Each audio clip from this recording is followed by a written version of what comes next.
La parole est à Monsieur Hamidou Samaké pour le groupe Paris en commun. Merci, Monsieur le maire. Mes chers collègues,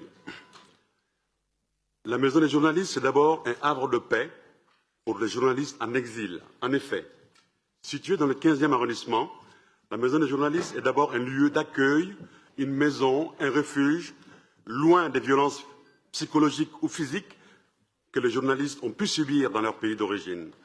Pendant 6 mois, les femmes et les hommes en exil y sont hébergés au sein d'un espace personnel où ils peuvent se ressourcer.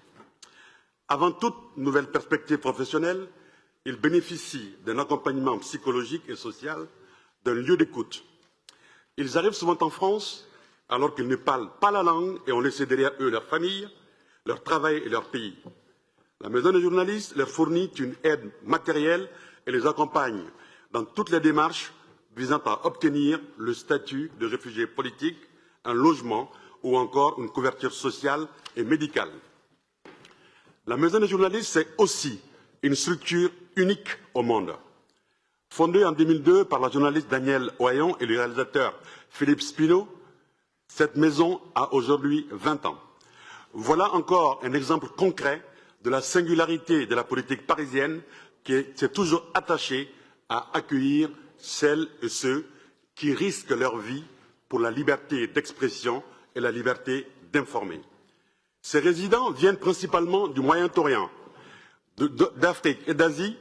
Aujourd'hui, je sais que des journalistes russes, très nombreux à fuir l'oppression de Vladimir Poutine, pourraient aussi y trouver un refuge. Cette maison est, en effet, un bon indicateur de la liberté de la presse dans le monde. Je pense également à la Syrie, au Yémen, au Liban, à l'Irak, à Haïti. Beaucoup de résidentes et de résidents de la Maison des journalistes en sont originaires. Chaque année, ils sont d'ailleurs tous accueillis à l'Hôtel de Ville à l'occasion d'une cérémonie durant laquelle la maire de Paris leur remet, en signe de fraternité et de solidarité, la carte de citoyens et de citoyennes de la ville. Ainsi, nous souhaitons leur dire que Paris est leur maison.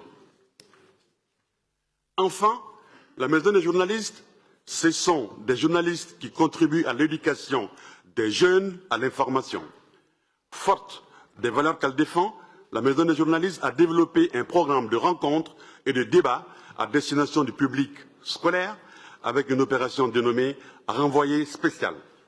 L'objectif est de permettre aux plus jeunes de mieux appréhender le travail des médias dans un monde où ils sont confrontés à la montée en puissance de la désinformation, et notamment en période de crise. Les réfugiés mènent ainsi chaque année dans 2 lycées parisiens des opérations de sensibilisation et d'éducation aux médias.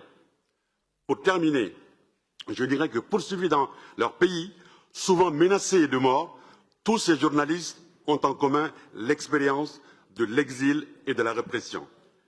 Parce que la liberté de la presse et la liberté d'expression sont des droits humains fondamentaux, piliers de la démocratie, je souhaite dire notre fierté de pouvoir les accueillir au sein de cette structure unique à Paris et les aider ainsi à poursuivre leur mobilisation. Je vous remercie. Merci.